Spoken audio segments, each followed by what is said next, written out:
Et on nous demande aussi si on peut faire de l'investissement démembré en Pinel. Non. Non, pas en Pinel. Si vous optez pour un investissement démembré, alors un démembrement, puisque c'est de ça dont il s'agit, juste pour rappeler un petit peu cette notion aux personnes qui sont derrière l'écran ce matin. En fait, en immobilier, il est possible de séparer les différentes parties de la propriété. Et ça s'appelle le démembrement.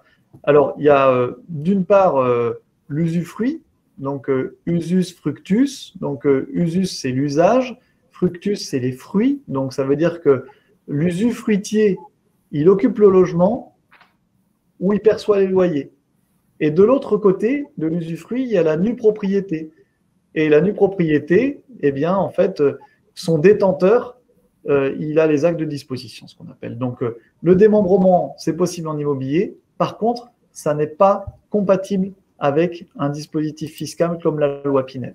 Quand bien même, on voudrait le faire en SCI, parce que souvent, il y a des investisseurs qui réagissent et qui ont le réflexe de dire « Oui, mais si je fais une SCI à ce moment-là, non ». Sachez que le législateur, il a encadré tout cela.